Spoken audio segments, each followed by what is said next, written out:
All right, I know we're expecting a few more, but I'll start with just a few things since we have a jam-packed agenda this morning. First of all, I don't know, Jessie, if I'm throwing you on the spot too quickly here, but our friends over at the Master Builders Association, Jeremiah LaFranca, who has joined us for many years and has participated on a lot of our candidate endorsement processes and just with updates now and again, has moved. I think it was Iowa or Idaho. And Utah. Utah. Okay, there you go. And so Jessie Gamble is currently the interim executive director, and I asked her just to say a few words, say hello, and let us know what's going on in their world. Yeah, good morning, everyone. Interim executive officer with the Master Builders Association, and also the government affairs director. Probably just like you, we're just tracking kind of the housing action plan that's been going on in Puyallup, advocating on behalf of that, tracking issues in Tacoma, especially as it pertains to the home in Tacoma legislation. And Pierce County is now looking at their budget. So that's where we're at there with Pierce County, just tracking issues as they come and keeping a good pulse on the community as it pertains to attainable housing development. Thank you for having me here today, just to listen in. You bet. I was curious if I know your group often leads sort of the effort for some candidate endorsements. I'm just curious if you did those this year. Yeah, we did. Okay. Yeah, cool. I mean, I don't know if you want me to share who, because our board still has to endorse for the general, but they typically take wholesale what our PAC recommends. In Tacoma, we wound up endorsing current Mayor Victoria Woodard's. Let me try to think and go through here. Sarah Rumbaugh for City Council. We did not make an endorsement in the Brett Daniels and Kiara Johnson race. And trying to think of what else. Sorry, it's been a minute since we looked at it. We just passed our state wholesale. But yeah, we also endorsed in Lakewood, and of course in Puyallup, which pertains to everyone here, we did endorse Dennis King. Okay, thank you. Great. Well, thank you quickly for that update, and we look forward to having you join us on future meetings as well. Thank you. Great. And then we also, as you know, last week I had invited some of our City of Sumner and City of Puyallup council members. We met Kirk Hartke last month. We met Dennis King last month. This morning we have Ms. Pat Cole with City of Sumner. I believe Barry Walden is to join us too, but we shall see. But let's go ahead and say hello, good morning to Pat Cole. And if you wouldn't mind just telling us a little bit about why you've decided to run and what issues you are passionate about. Yes. Hi, thank you so much. Good morning. Thank you so much for having me. So I'm Pat Cole, and I'm running for position number 2 of the Sumner City Council. I have close to 30 years of experience as a civil servant, both local and state government. I hold a bachelor's degree in public administration and a paralegal certification. I consider myself a lifelong learner, and I always welcome new opportunities to learn, grow, and contribute. So for the last 13 years, I've worked for the city of Seattle. The last 4.5, I was a finance manager for the Human Services Department. And about a year ago, I left that position to work part-time while I developed my real estate investment business. I also spent 9 years in the Office of Hearing Examiner, managing that office. So I want to serve on the Sumner City Council because I really love living in Sumner. I plan to live in Sumner for the rest of my life, and I would like to just assist in making Sumner a more vibrant city for me, my grandchildren, and their grandchildren too. I started volunteering for the Sumner Food Bank recently, and I plan to give it my all. I have volunteered already to draft instructions about how to sign up to be a volunteer. And this week I plan to talk to the director, the food bank director, on repainting the arrows on the drive so that there's a better flow of traffic for the customers who are loading their cars and leaving the food bank. They're actually in the opposite direction at this point. But I say that to say that when I get involved in a cause, I am all in.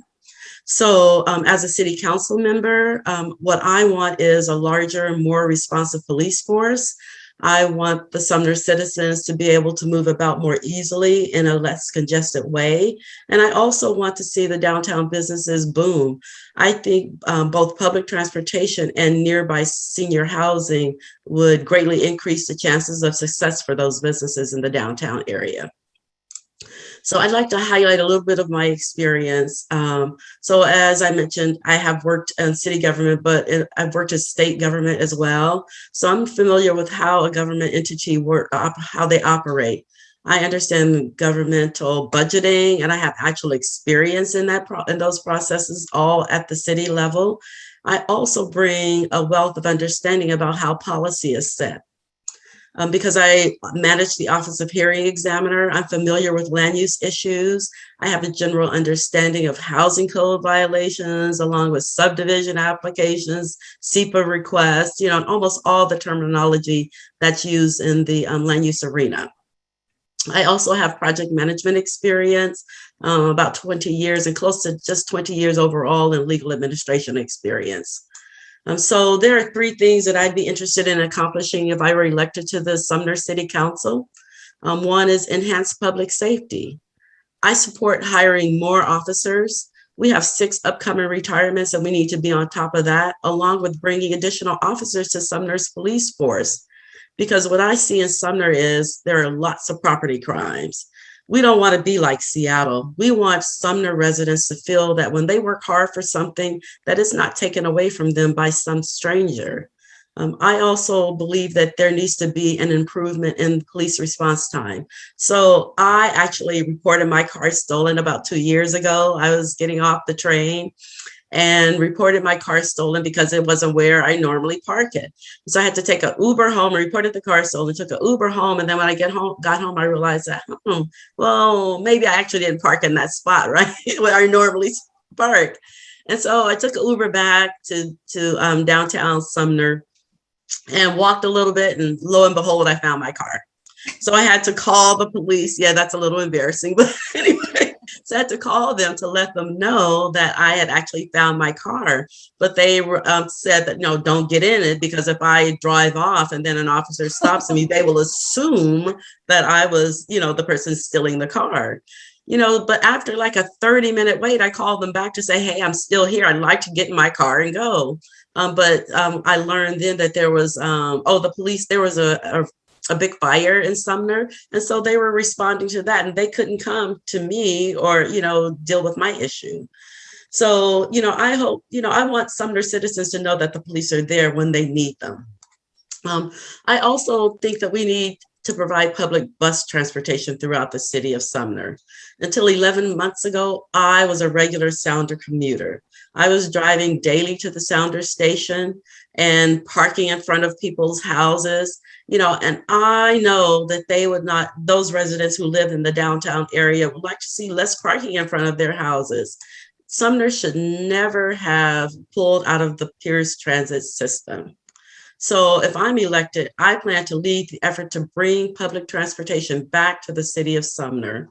I will propose that the city work directly with Pierce Transit to bring regularly scheduled bus service to Sumner. And so, that would bring more consumers, but fewer cars to Sumner streets, especially along Valley Avenue, which will ease the congestion that we see during the typical commute hours.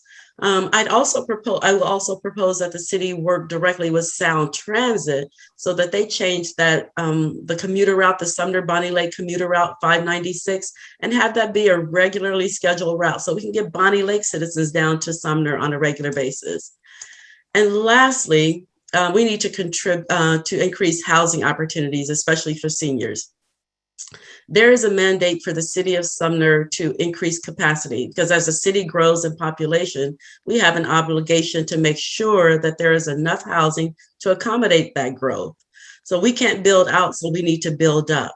So I'll be advocating for senior apartments. There is a lack of senior housing in Sumner, and it would be beneficial to provide options for those seniors who no longer want the burden of maintaining their lawns or having to remember to have their furnaces service each year. But before we start building apartment complexes, we need to make sure that we improve our transportation infrastructure. So I have no doubt that I would be an asset to the city of Sumner, and I'd like the opportunity to help lead Sumner into a better future. Thanks so much for your time. That was wonderful. Thank you. you. Well thought out and passionate. Certainly you're in alignment with a lot of what I think are hot buttons for Sumner, and just such a great team there at City Hall. And yeah, so good luck with your efforts. I'll tell you, Ryan Wheaton, I'm pleased to announce he is in senior management on Pierce Transit and has just joined our board. And he would be very happy to hear about both more routes in Puyallup and potential for coming back to Sumner. So we'll see where that plays out. Thank you.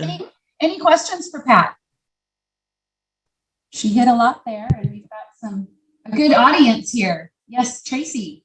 Yes. Hi, Pat. I appreciate what you just said, and I appreciate the goals that you have for Sumner. I have been a resident of Sumner for 12 years, and so I appreciate what you're saying. The question I have for you is, you have these lofty goals, and again, I appreciate them. How will you be able to work with our city council members with the things that they want to do? How are you working with the team and being able to, support the other goals that maybe some of the other council members may have?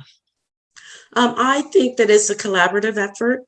I've actually met some of the city council members already and have really talked about how we might collaborate and just how we'll talk as we, move throughout the year when we're working on different issues. And it is a matter of helping them with their issues, whatever they're passionate about, while they help me with what I'm passionate about. And I am very passionate about transportation in particular. And so I plan to continue to advocate for that and work with them so that they are just as passionate about it as I am. Thank you. You're welcome. Anyone else have any questions for Pat? Okay. Well, thank you again so much for joining us. I'll take this opportunity to mention that next week, October 12th, on Wednesday, October 12th at noon, we will have our candidate forum where we have invited City of Sumner and City of Puyallup candidates, mostly ones that have contested races, have chosen to join us. But we'll get a little bit more of an opportunity to ask some more targeted questions. Luke Coram and I will be facilitating that. So we would prefer if you do register ahead of time, so make sure we get the link to you. But it is next Wednesday, the 12th at 10/12 at 12. There you go. Okay. We look forward to hearing from everyone more then. You too, Pat. So thanks again. Okay, thank you. You're welcome. Okay, now on deck, we have Sean Eagan with the port. So we've all been hearing about this bit of a bottleneck that's happening in LA and Seattle, and we're saying come to Tacoma. And so I'm not sure what's happening in Tacoma thus far, but I know Sean knows what's happening in Tacoma. So good morning, Sean. Thanks for being here. You're welcome anytime, and appreciate the opportunity to be here. Real quick, Tara, how long do you want me to riff for? It's 8:15. You got about 15 minutes if you like. Perfect. Okay. So as we take a look at the current congestion that we are seeing in our ports, and I think we've all seen news accounts about congestion in ports, supply chain breaking down. We've probably experienced it at some point in time, either going to the local grocery store, trying to get a key ingredient, or maybe trying to get some lumber for a home improvement project or ordering a piece of furniture. I think we're all starting to experience this firsthand. The foundation for this actually goes all the way back to the late 2000s. At that point in time, if you look at the trend line, everything showed an expansion of international trade. All the projected volumes by ocean carriers, by leading governments, by economists showed that international trade was simply going to continue to go up like forever. And so as a result, what you saw is that many of the ocean carriers, many of the trucking companies, many of the railroads got carried away. And quite frankly, they overbuilt. They overbuilt the number of vessels. They overbuilt the number of ports. They overbuilt the number of marine cargo terminals, just because we assumed that the good times were going to go on forever. And then along came the Great Recession. And the Great Recession hit the shipping business hard. it hit everyone hard, but it particularly hit them hard because of all of that overbuilding. And so what we began to see as a part of that Great Recession was a consolidation taking place within the industry. We saw ocean carriers either being bought out, going bankrupt, consolidating, or forming alliances to be able to partner and work together. We saw marine terminals actually shut down and get shuttered for periods of time. And you've seen ports have to do some really creative things. And a great example of that is that partnership between the Port of Tacoma and the Port of Seattle, where we came together to form the Northwest Seaport Alliance to jointly manage our marine cargo operations. We just got that the old way of doing business wasn't going to be working. We also saw that owners of cargo began to reduce their inventories. And we got better and better as an economy in just-in-time delivery systems. And so as a result, instead of Home Depot or Target having these massive warehouses, they still have a lot of those warehouses, but instead of just stockpiling inventory, they are using it as a system where cargo comes in, it's quickly transferred, repackaged, and then delivered out either to the store or delivered to our home through, Amazon or what have you. The same period of time as we got into the 2010s, we then saw tariffs come in line with the Trump administration. That really compressed sort of the demand. And again, ocean carriers responded by, again, cutting back more and more. Overall, in fact, the ocean carriers experienced the longest recession in the shipping industry since the Civil War. So most of us were coming out of the Great Recession back in, in the early 2010s. The ocean carriers never got out of it. So this really set a foundation for this very consolidated, stretched thin industry. Overlaying all this, you've seen as a nation for the last several decades, reducing its investment in infrastructure, reducing its investment in R&D, reducing its infrastructure in manufacturing. So the system was working well in 2019, but when you step back and think about that foundation, you could see how it was very easy with a few things to kind of tip it into the mess that we've got today. So on that note, Tara, if that's okay, I'd like to share my screen and show a quick image. Let me grab this. All right. It's coming up. It's coming up. It's coming up. And there we go.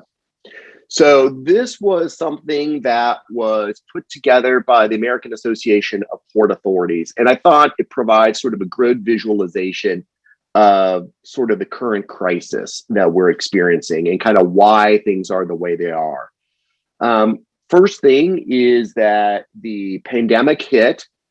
Everyone had to stay at home and quarantine. And all of a sudden, all the money that we normally spent going out to the movies or going on vacations or going out for dinner or drinks or coffee had no place to go. And so what did we do? We all pivoted and began to buy things. And it worked well because we had Amazon now who could deliver everything to our front porch safely. We didn't have to worry about going out into a store. So we just began to buy things. And I know for myself, I'm just as guilty of that. My wife and I had started a remodel just a little bit before all of this, right? So people are stuck at home. Now it's the time to kind of spruce up the house. So now we start buying a lot more stuff. In the meantime, the manufacturing side of things is going through a whole, this whole degree of whiplash all of a sudden. Because the manufacturers, the plant may be open one day, close the next because they might have an outbreak of COVID in the manufacturing plant. Eventually they get things worked out, but they may do it in a way where they've got less people working in the plant because they've got to maintain social distance. That means production overall has decreased. So right when the demand goes up, now the supply is going down. In the meantime, we've got volatility within the shipping industry. So I talked a little bit about how the ocean carriers had cut their capacity on the front side. And so now all of a sudden we just weren't prepared to be able to take this demand. In addition to that, we also had just a lot of our equipment was not properly placed all throughout the globe. And that equipment is everything from the actual ships, it is the actual metal containers, it is the chassis that carry them. So all of a sudden, that is not around. Then we switch over to port workers. Just like the manufacturing plants, people who maybe are in longshore or driving truck or working in warehouses, all of a sudden they are either they're not as available as before the pandemic, because again, they're either sick, you have an outbreak in a union hall, for example, or again, we're having to maintain social distance. So your amount of workers that you can deploy at any given amount of time decreases. Scarcity in containers, and this was something I mentioned, not only are they not positioned well, but because of that consolidation taking place in the ocean carrier business, the companies that manufacture the containers had reduced the amount of containers that they were making. Well, now all of a sudden, we need more containers. Even if you could get the equipment and get the ships, if you don't have the actual metal boxes or the chassis in which to haul those around, you're sort of out of luck.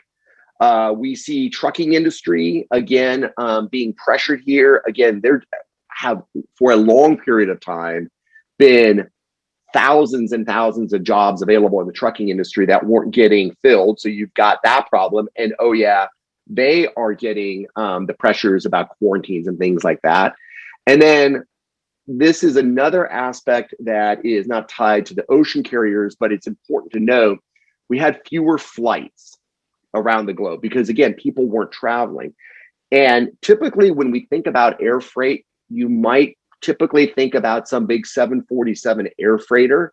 The reality is most freight in the United States is hauled not in freighters, but in the bellies of passenger planes.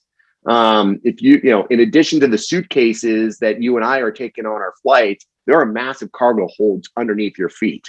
And so now all of a sudden, when there aren't passenger flights, there's also no freight flights going on as well. And so that's got an impact overall on the supply chain. So this tells you a little bit about how we got into the mess that we're in. So what does that look like in a practical sense? If you've seen any of the news footage down to the ports of LA and Long Beach, you've probably seen the video footage in which there are up to 40 vessels at anchor off the coast because there is simply no room at the terminals. Even if there's dock space, there may not be enough container space to be able to offload the vessels. Up here in the Pacific Northwest, it is not quite as bad, but we have at any given time between 12 to 18 vessels scattered throughout the Puget Sound at anchor. You might look out in Commencement Bay and go, well, Sean, I don't see these vessels. Why is that? Well, you need to remember that Commencement Bay is 600 feet deep. It only has a handful of places where you can actually anchor a vessel. So the Coast Guard has actually stashed these vessels all throughout the Puget Sound. If you go off the northwest corner of Vashon Island to the passage that leads on back into Bremerton, I think there's somewhere between 3 to 4 vessels there. There are about 4 to 6 vessels that are parked on the east side of Whidbey Island. I will tell you, I have heard from many people and made lots of friends up on Whidbey Island because all of a sudden they're complaining about their views are being disrupted because there's a giant CMA CGM vessel parked right in front of their window. Stuff that I know we're all used to because we see it in Tacoma, but for them, it's a bit of a shock. So we've got that. If you were to go down to the ports, I have never seen this many containers down at the Port of Tacoma in my 15 years of working here. I mean, there are just mountains and mountains of containers. If you go up to Seattle, I think I've spoken with a number of you before. You know that the Northwest Seaport Alliance is modernizing one of the terminals up there, Terminal 5. That is the terminal located kind of at the base of West Seattle. If you were to go up there, you would think that it is an active marine terminal because it is stacked with containers, but the other container terminals up in Seattle are so backlogged, we've had to move containers to Terminal 5 to store them. If you drive throughout the Tacoma Tide Flats, you will see virtually any available piece of flat land has now been leased into temporary container storage. And it's just a place to be able to shove all of this overflow. From a rail perspective, again, you're seeing those backlogs. If you were to drive out to Chicago, you would see about 6 or 7 trains on any given day backed up in line on the main line, simply trying to get into the rail ramps because the rail ramps are backlogged. And so a train, we can get a train out to Chicago, but as soon as it gets, right on the outskirts, it's going to have to park there on the tracks for a week to 2 weeks before it can even get in to eventually get unloaded. So with all of that said, what are we doing about this? So a couple of things here. One thing is, I'm going to go ahead and turn that off.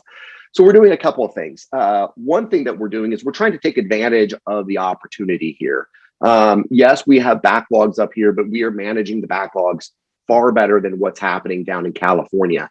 So our commercial team has been very aggressive in going out and courting new business and trying to bring new customers and new jobs up here to the Pacific Northwest. And we have seen really positive feedback and reaction from that. We are seeing that ocean carriers are adding extra vessels into their rotation to come up to Seattle and Tacoma. We are also seeing ocean carrier, the beneficial cargo owners, the people who own the widgets in the containers, hiring their own dedicated vessels simply to bring their stuff in. I think you may have seen stories about Target and Home Depot doing that, where it's a vessel carrying nothing but Target equipment. We are, again, working with our customers to get additional container yard space for them to be able to have storage. We're working with them to try and get extended gate hours. And we are working very intentionally to make sure that everybody in the supply chain is talking to each other to coordinate. The reality is we singularly as the port, we don't control this stuff, but we can facilitate a lot of these conversations and do everything we can to try to make sure the left hand knows what the right hand is doing. In the end, I think you're going to continue to see this to drag into 2022. The good news, though, is that a lot of people are losing money. And because a lot of people are losing money, they have the financial incentive to get this problem fixed. And so, I would just encourage patience on everyone's part. Know again that the right economic signals are there to try to get people to resolve this issue, but it is just simply going to take time. So on that note, I'll just kind of stop yakking, and if people have questions, that's great. And if not, we can go ahead and turn it over to the rest of the program. Great, thorough overview. Are any questions? Ryan, anything on your side that you're seeing changing with the MIC out there and their ability to deal with supply chain? A couple of months ago, we talked to Maersk about stacking containers to make additional room in the yards that they have in town. I'm not quite sure where they're at on that. They haven't come in for any additional permitting in order to make that happen, but they definitely were inquiring about it because it would essentially, at least at a minimum, double their capacity if they stacked the containers as high as they wanted to stack them. Yeah. Carmen. Cindy was before me. Oh, okay. Yeah, thanks, Carmen. My quick question is, tell me about perishable goods. How are those transported? Thank you. Sure. So perishable goods are transported in refrigerated containers, or as we call them in the business, reefers, and not that kind of reefer. It's just short for refrigerated containers. And so those refrigerated containers, as they are moving through the supply chain, will be plugged into, let's say, the vessel, and the generators on board the vessel help to power the motor on the refrigerated containers. Same thing in terms of on the train, on the truck, et cetera. And when they are on the dock, you plug them into the local power supply there. If you don't have enough power supply, then they have small diesel motors that work. And so the state was kind enough to partner with us on a electrification project up at Terminal 5. So I want to thank you, Representative Jacobson, and your colleagues for helping to invest in that so that we don't have to rely upon those diesel motors. The challenge, of course, is though that any point in time, even think about our own produce that we store in our own refrigerator, doesn't matter, even if you're keeping it cool, at some point in time, things perish. And so the question is, how do you try to manage that? And so our commercial team is trying to make sure that we are talking to, again, the beneficial cargo owners, the BCOs, the people who own the stuff in the containers. We're trying to make sure that they are having the right people that they can talk to in terms of the terminal operators to say, okay, if we're going to move something off the terminal, what can we prioritize? And let's try to prioritize those perishable goods, because it doesn't help much if you've got a container full of potatoes and they all rot out there. So. Sean, my question is regarding when Home Depot or Target order their own ships, how does it benefit them if they still are stuck behind 20 other or 15 other container ships that are out there and there's still no space at the to offload? Is that still? Yes. No, that is a wonderful question. So I think what they're trying to do is take a look at the entirety of the supply chain and say, okay, what are the pieces in that chain that we can step in and manage? And so if you can't even get access to the vessel in the first place, going out and getting your own vessel at least solves that problem. You're correct in terms of saying, okay, well, that's nice. Now you get it to the dock, it gets discharged. What do? One of the things that we were doing, in fact, even pre-pandemic, was we were working with the terminal operators to create what's known as dedicated peel-off piles. So if you can make sure that all of the target containers, for example, are loaded in the same place on the ship as they come off, you can then make sure to create a pile that is dedicated to target, right? As opposed to just the big jumble with all of the other containers. Then that gives an ability for Target, when they hire Joe Blow's trucking company to come in to pick up the containers, what you can do is, instead of saying, I need this specific container, what you can just do is say, I'm going to take first available, right? So the trucking company will come in and say, I'm going to take first available on that target pile and be able to get out the door, and as opposed to having to go hunt and pack. So that increases the fluidity of the supply chain there. So we've got certain strategies for that to help, but I will also concede the point that overall, if there's still overall backup, there's still challenges there that need to be worked through. Thank you. Hi, Sean. Thanks for sharing that information today about the port. I mean, it's good for people to hear about it. I've been in the transportation industry for over 20 years, and I've never seen more demurrage charges than I have in this last year. It's been incredible because we don't have places to put the containers, and so we have to use the chassis and hold on to them. So my question is, you talk about encouraging patience. How is the port, or is the port doing any media platforms or campaigns to help reach out to companies, customers, to help educate them about the challenges and to let them know that, we're in this for probably another year or so? Yes, our commercial team. So we do a quick internal, I don't want to call it a newsletter, but it's just a quick update to make sure we're all collectively knowing what's going on. And both our commercial team and our operations team, the theme for the last 6 months in every single weekly update is like, yes, we spoke to the following umpteen customers, about these issues. I mean, that is, quite frankly, they are probably spending 90% of their time singularly on this topic. And so they're being very active in that regards. We normally participate in a variety of different trade shows and conferences. This is the theme throughout through all of these conversations. Generally speaking, I've been approached by a few people in industry saying, hey, who can I talk to? And we make sure to facilitate that conversation with commercial, and then in turn, commercial tries to troubleshoot and says, okay, can we put you in touch with somebody at Washington United Terminal or at West Sitcom or what have you to try to get everything sort of unclogged, right? So I'll just say they are very, very busy in that space. Thank you.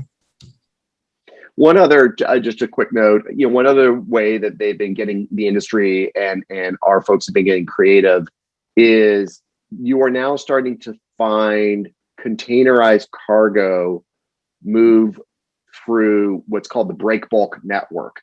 So break bulk cargo is odd shaped cargo that you can't fit into a container.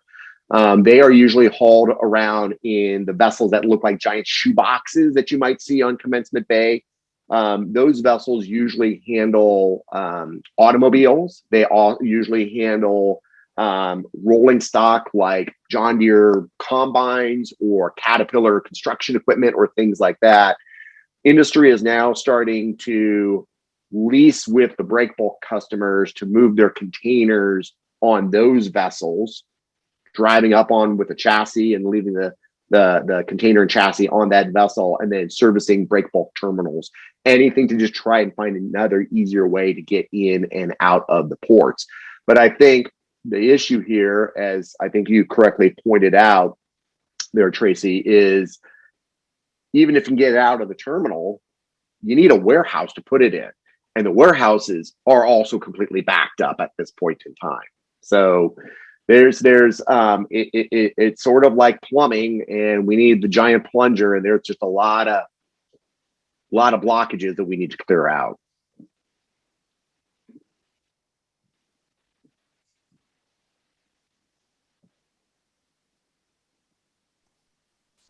Tracy, I don't know if you had another question. I see Ryan has his hand up as well.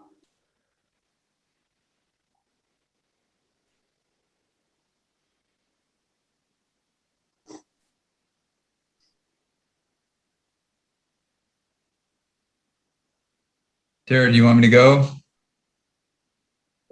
Just for those who want to explore more of the wonders of the internet, if you're not familiar with marinetraffic.com, you can go in on there and you can see where all these container ships are.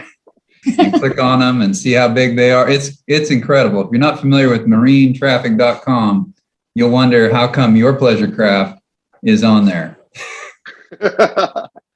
and that is rather phenomenal. Ryan's got a good point. It gives you an ability to not only sit there, and say, oh, what's that vessel there in the bay? You can go a little bit broader and you'll have an opportunity to see some of those other anchorages I made reference to scattered throughout Puget Sound. And then if you really want to see something truly amazing, go out and just kind of look at the Pacific Ocean writ large.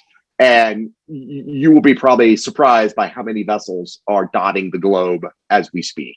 Wow. Nice. Well, again, thank you for that update. I appreciate it. And you're welcome. Great. Okay, let's move on to some updates. First with our state senator, Gildon. Thank you for being here this morning. I will take the opportunity really quick too while we're all on. Our GAC in December, which is Tuesday, December 7th, is going to move to a breakfast. So there will be an in-person option if you like. But I have spoke to our House representatives, our state senators, also our county councilmen, and I'm inviting city council as well, anyone who wants to join us. But it's basically just sort of teeing us up for the legislative session to hear what's important to our representatives, but also an opportunity for the business community to voice to them. But not obviously for the legislative session, but also just thinking of county and city as well. So kind of just more in our own little backyard kind of a breakfast. Later that week, our coalition, the South Sound Chamber of Commerce Legislative Coalition, will have sort of their larger scope of a similar kind of a format with our state representation. So that'll be a busy week. We also, right in the middle of all of that, on the Wednesday evening, we'll have Mingle Jingle, which is our holiday reception honoring our public and elected officials. So that'll be out at Old Cannery. So more news to come on that. But December 7th, 8th, and 9th, no Christmas shopping. You're coming with us. It's all about advocacy. All right. Sorry, Senator Gildon. With that. All right. Hey, good morning, everybody, and thank you for being here. I really enjoy these meetings. You get just a ton of information in just such a short time. So thank you, Tara and the team for hosting all of this. I'm going to be very brief and just talk to you about two things that are kind of front and center legislatively and possibly for our state. Redistricting and the upcoming deadline for the vaccine mandate are the two things that I'll speak about. And first of all, I'll just hit the vaccine mandate real quick. And just, you know, the 18th is the deadline, and it's looking like there's going to be some certain repercussions if things don't change. From people that I'm speaking with across different agencies that are affected, it's looking like between 7 and 10% of their employees, just kind of generally, have not submitted their verification of vaccination so far. So I'm not sure how that's going to line up, you know, whenever we hit the 18th, if there's going to be a surge of people who actually, you know, finish up and submit their paperwork, or if we're going to see a lot of shortages amongst the agencies, looking at specifically teachers, law enforcement, healthcare workers, that kind of stuff. Anecdotally, I spoke with a dentist in Puyallup. I hadn't thought about it in terms of how it's going to affect the smaller organizations. I was mostly thinking of it in terms of the larger hospitals and whatnot, but I spoke with a dentist the other day who has just a small dentist office, and he's in an office building with 2 other dentists. And he said if something doesn't change, all 3 of those dentist offices are going to have to close because their employees are not going to be in compliance with the mandates. So it's something certainly that we've got to take a look at, and we've got to have, you know, it's going to have some repercussions. And so it's got to be something that's on our radar that we're looking at. So redistricting, we have going on right now. If you haven't heard it, you know, we're going through redistricting. We're redrawing all of the lines on the map for state legislative districts and U.S. congressional districts. And so just recently, the Redistricting Commission, which consists of 4 members, 2 Republican and 2 Democrat, they're appointed by the leaders of the House and Senate majority and minority parties. And in Washington State, I think we actually have a really good system. It forces some bipartisan work because for any plan to be approved, 3 of the 4 commissioners have to approve of the plan. And so it kind of forces bipartisanship. So they've just recently released their plans for the legislative districts and the congressional districts. If you'd like to look at their maps, you can go to redistricting.wa.gov, and you can look at each of the 4 commissioners' proposed maps. Some upcoming events is actually today's the 5th, right? October 5th, from 7 to 10, they're going to be taking public comment on the legislative district maps. So if you would like to comment on any of those maps, or you just like to watch the meeting, that's happening this evening. The link is at redistricting.wa.gov.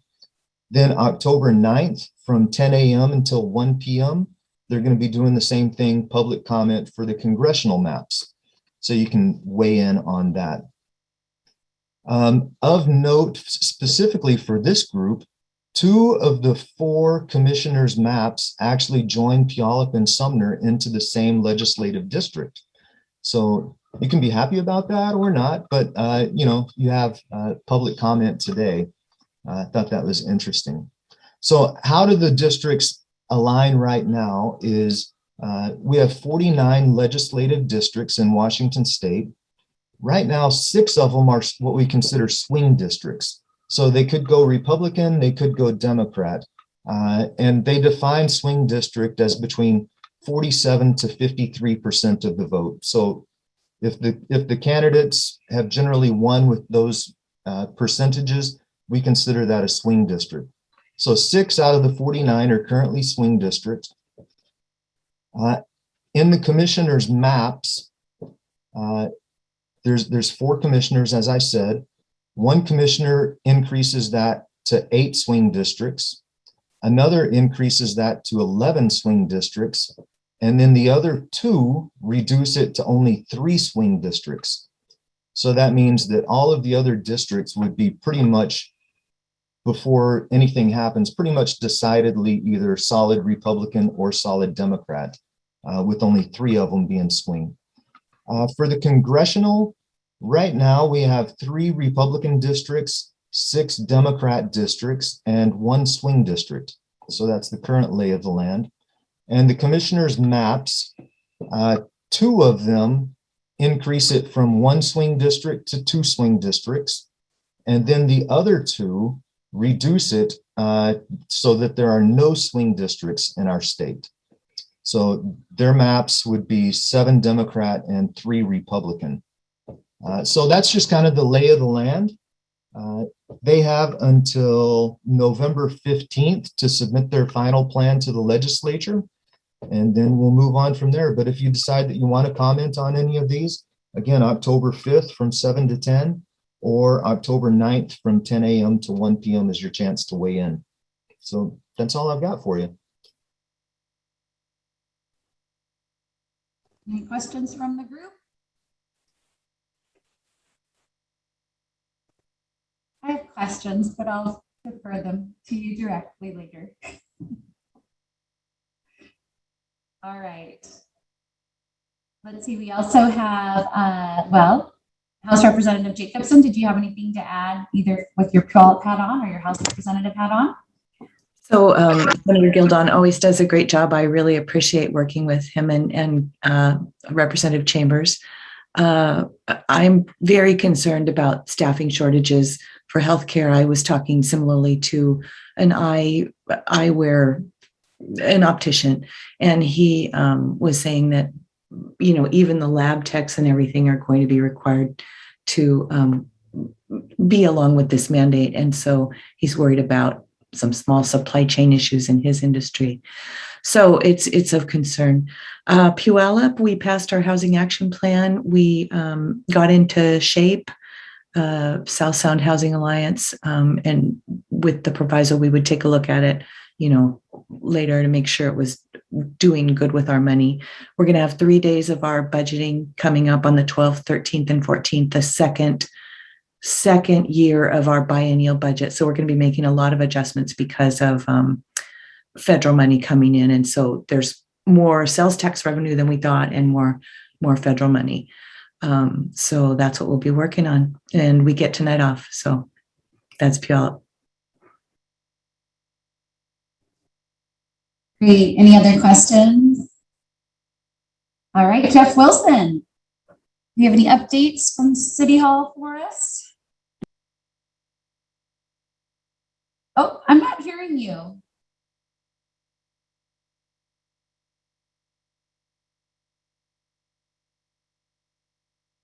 We can't hear you. And it does show that you're unmuted, so I'm not sure. Jeff, I always accidentally have my headphones plugged in. All right, can you hear me now? You can. Okay. Thank you. Had to change the microphone setting. Anyway, good morning.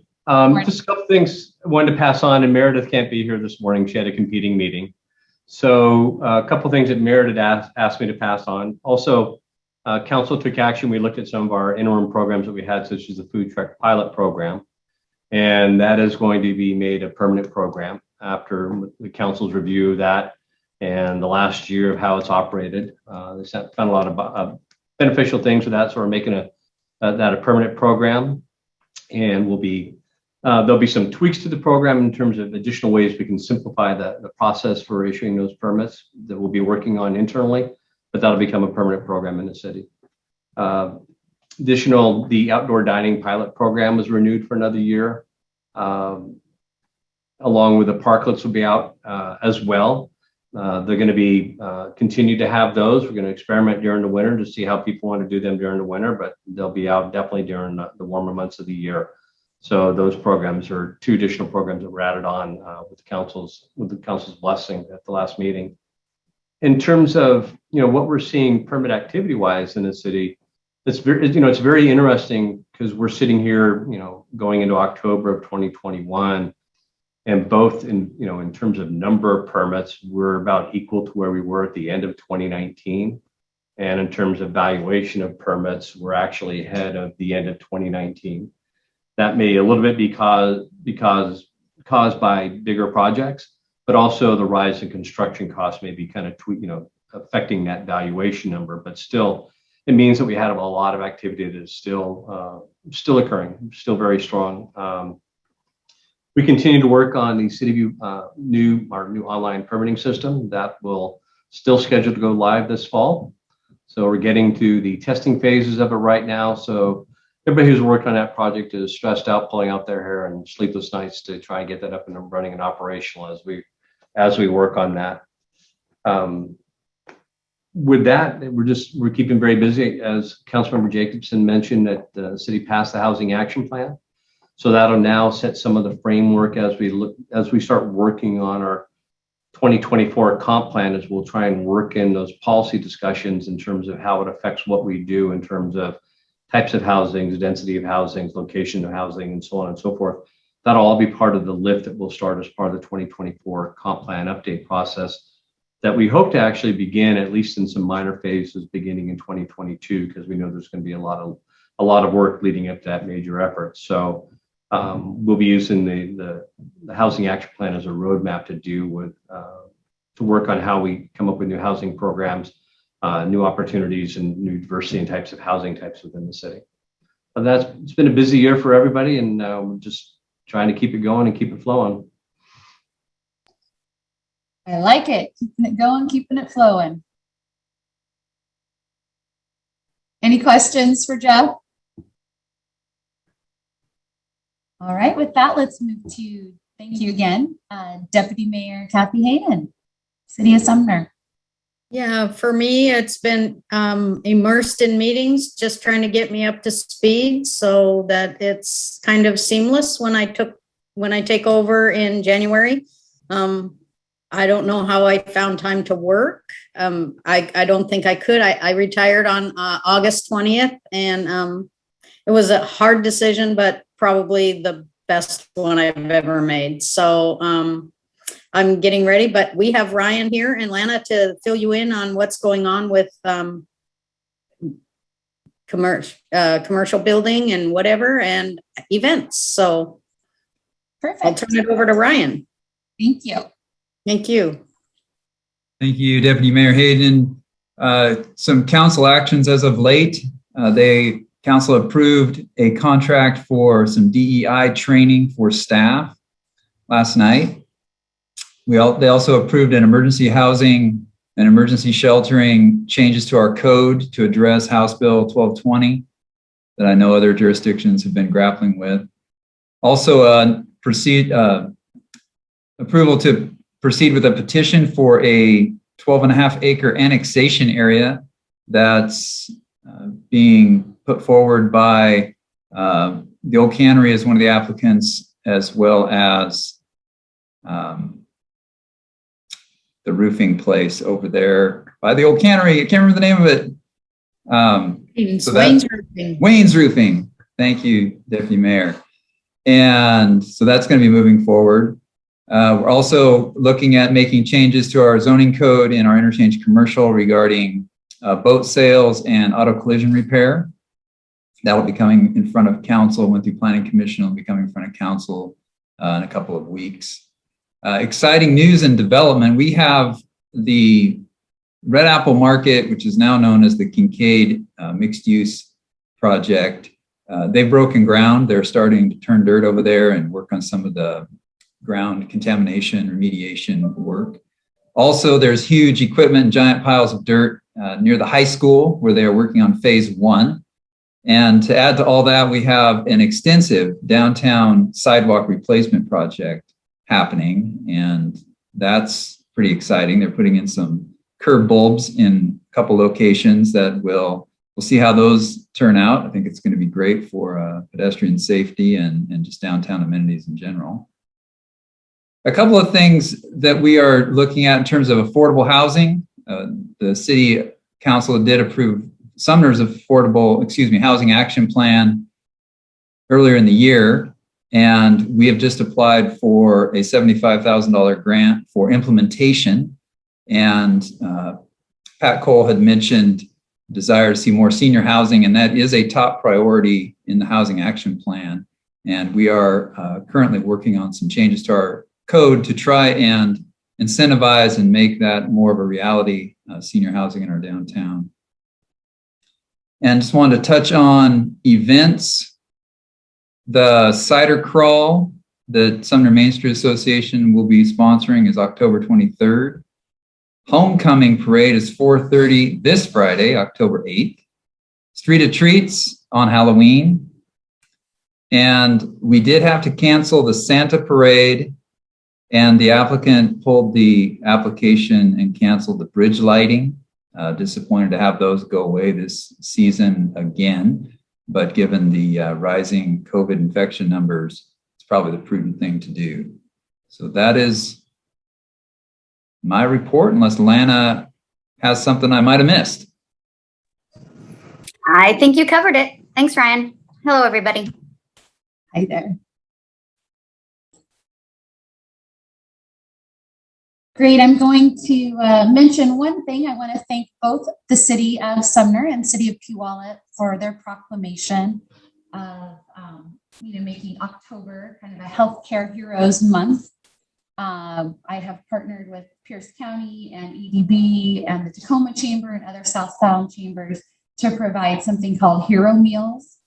So as the burden grows greater and greater on these healthcare workers and all that they're being subjected to, and kind of as a win-win to our restaurants locally, essentially we've created a platform here where you can donate.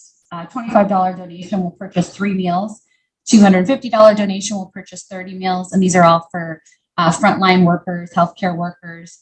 The chamber will be helping facilitate some of the deliveries of those meals. But I believe we're speaking to River's Edge about that being one of the businesses in the Sumner area, and Farm 12 signed on in Puyallup. So we're still circling around to a few more restaurants because they certainly will get the benefit of this. The goal is to raise $100,000.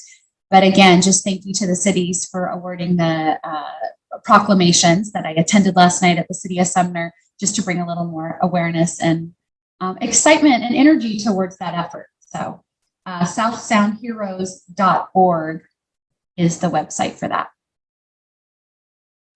All right.